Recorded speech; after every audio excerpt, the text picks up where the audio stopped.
В Минске в воскресенье прошел партизанский марш, задуманный как акция солидарности с бастующими рабочими минских заводов. По данным СМИ, в акции участвовало более 15 тысяч человек, задержано около 200 человек. Перед началом партизанского марша протеста по центру Минска на микроавтобусах начали курсировать так называемые мобильные группы силовиков. Они задерживали демонстрантов, направляющихся в центр города. Сотрудники милиции открыли стрельбу резиновыми пулями на акциях протеста. Выстрелы были совершены в воздух, сообщили в пресс-службе ГУВД Мингорисполкома. Подтверждаю, что сегодня было произведено несколько предупредительных выстрелов в воздух резиновыми пулями, после того, как агрессивно настроенная толпа бросила в служебный транспорт и в представителей правоохранительных органов камни, рассказал официальный представитель Роман Лашкевич. При этом в сети появились сообщения, что спецсредства применялись для разгона манифестантов на Партизанском проспекте. Очевидцы слышали звуки взрывов светошумовых гранат, однако представитель ГУВД не подтвердил эту информацию. Как и в предыдущие недели, Минское метро объявило о закрытии станций в центре города, а операторы сообщили об ограничении мобильного интернета. Белорусский МТС сообщил, что это произошло в рамках мероприятий по обеспечению нацбезопасности. После окончания марша мобильный интернет заработал. Во время марша стало известно, что Светлану Тихановскую, Марию Колесникову и Веронику Цепкало, лидеров белорусского протеста, номинировали на Нобелевскую премию мира. Это сделал норвежский депутат от Христианско-демократической партии Гейр Тоскедал. Они заслуживают премии за их борьбу за справедливые выборы и за то, что они являются вдохновительницами мирных оппозиционных протестов против нелегитимного режима в Беларуси, заявил депутат. Также в воскресенье стало известно об освобождении адвоката Ильи Салия из команды избирательного штаба экс-претендента на пост президента Виктора Бабарика. То, что Илья Салий дома, а не в СИЗО, это хорошая новость, и это результат нашего с вами мирного давления на режим, отметила Светлана Тихановская, ставшая главным соперником Лукашенко на президентских выборах. Салий был задержан 9 сентября по обвинению в призывах к действиям, направленным на причинение вреда национальной безопасности.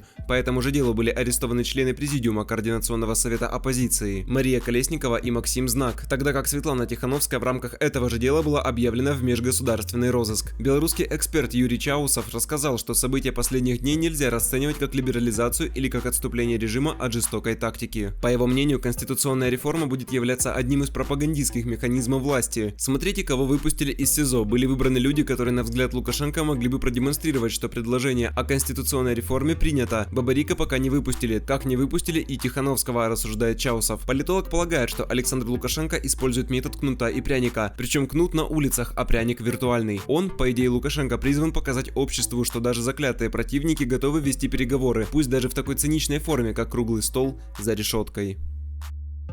16 октября Светлана Тихановская во время интервью сообщила, что во многом благодарна Украине и той поддержке, которую оказывает соседнее государство белорусскому народу. Она намерена посетить Киев уже после 25 октября, как только закончатся местные выборы. Мы очень рады, что Украина заняла сильную позицию по отношению к Беларуси. Особенно благодарны министру иностранных дел Дмитрию Кулебе. Они готовы поддержать санкции. Возможно, это будет наш список, возможно, подкрепленный введенными санкциями ЕС. Это явный знак поддержки белорусского народа в борьбе. Мы хотим строить партнерские взаимовыгодные отношения с Украиной. Они близки нам исторически и культурно. На Западе меня часто спрашивают, понимают ли русские белорусский язык. Когда вы начинаете говорить, я отвечаю нет, не понимают, но украинцы нас поймут. Мы понимаем украинский, они понимают нас, наши языки немного ближе. Планируем поездку в Киев в ближайшее время, уже после местных выборов. Также в интервью Тихановская рассказала, о чем они говорили с Сергеем Тихановским и о переходе ОМОНа на их сторону. Муж позвонил одному из наших знакомых, номер которого знал наизусть, и попросил назвать мой номер. Мне позвонили и сказали, что сейчас позвонит Сергей. Я сначала не поверила, он позвонил и сразу сказал, что мы можем говорить только о семейных и бытовых вопросах. Я понимала, что он не один, поэтому говорил в основном сам. Он сразу спросил о детях, немного расстроился, потому что дочка очень обижена тем, что папы так давно нет. «Я вижу вас по телевизору», — сказал он, наверное, в плохом смысле, говорю я. Я задаю ему вопрос и понимаю, что он не может на него ответить, потому что он не один.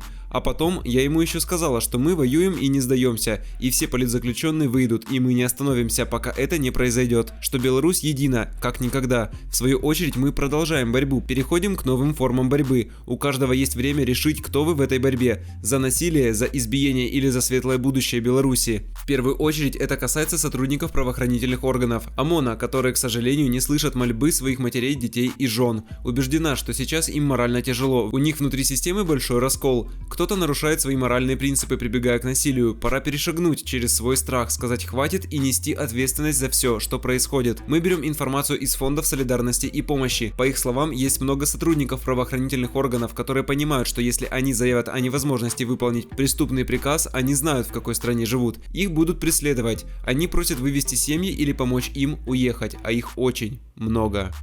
Беларусь объявила экс-кандидата в президенты Светлану Тихановскую в межгосударственный розыск за призывы к насильственному свержению конституционного строя, сообщили в Российском министерстве внутренних дел. Санкция по этой статье предполагает от 3 до 5 лет колонии. О том, что Тихановскую включили в базу разыскиваемых лиц российского МВД, стало известно на прошлой неделе. Как уточнили в ведомстве, уголовных дел против нее в России не возбуждалось, а в розыске она находится в соответствии с договорами о помощи между Москвой и Минском. Также белорусские власти неофициально предлагали лидеру белорусской оппозиции Светлане Тихановская призвать к прекращению уличных протестов в стране в обмен на освобождение политзаключенных. И в частности ее мужа Сергея Тихановского, который находится под арестом с мая. Об этом пишут СМИ со ссылкой на источник в окружении Тихановской. По словам еще одного из приближенных к ней людей, она отказалась, отметив, что супруг бы не простил ей такого поступка. Во время первого за 4 месяца телефонного разговора Тихановский призвал жену быть жестче и продолжать встречи с мировыми лидерами. Вскоре после этого Тихановская объявила белорусским властям ультиматум и дала на выполнение его условий 13 дней. Светлана Тихановская потребовала, чтобы президент Беларуси Александр Лукашенко объявил о своем уходе, чтобы на улицах прекратилось насилие,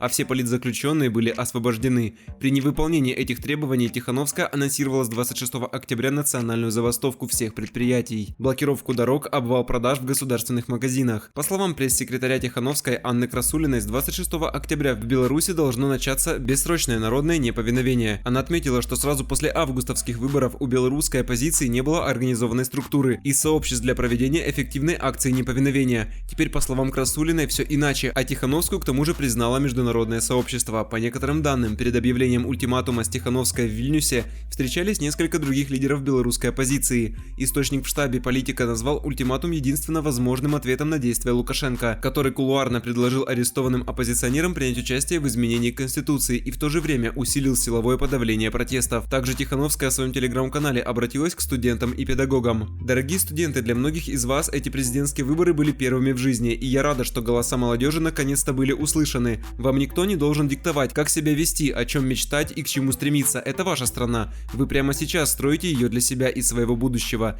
И ваш протест показывает, что вы настоящая сила, с которой должны считаться люди всех поколений и должностей, написала Тихановская.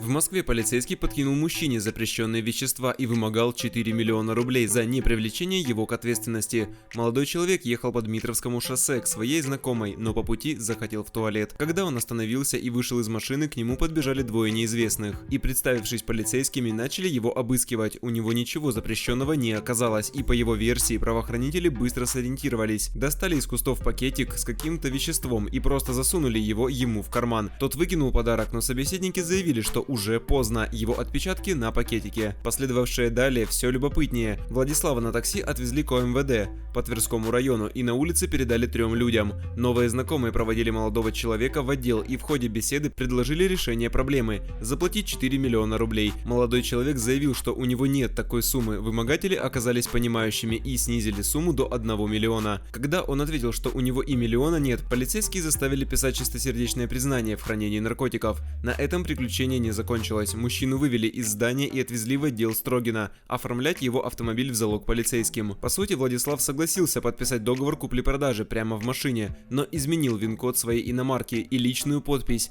После этого молодого человека довезли до дома, и он сразу же позвонил в полицию. Против одного из вымогателей возбуждено уголовное дело. Полицейский дал признательные показания на очной ставке с потерпевшим. Также, по информации новостного телеграм-канала, сотрудник Управления экономической безопасности и противодействия коррупции МВД России вскрыл незаконную разработку песчаного карьера в Балашихе. После этого вместе с коллегами он изъял технику и предложил предпринимателю выкупить ее обратно за 6 миллионов рублей. Миллион полицейский забрал сам, а за остальными деньгами отправил жену. Как только женщина получила деньги, ее задержали сотрудники ФСБ. Позже был задержан ее супруга, а также 2 его сообщников. Женщине грозит до 12 лет лишения свободы по статье о посредничестве в получении взятки, а ее мужу и его сообщникам до 15 лет лишения свободы по статье о получении взятки в особо крупном размере. Накануне в Нижнем Новгороде суд присудил 30 тысяч рублей компенсации морального вреда жителю Арзамаса Алексею Горькову, которого сотрудник полиции избил в служебной машине в присутствии мирового судьи. В отношении силовика возбудили уголовное дело по статье «Превышение должностных полномочий с применением насилия».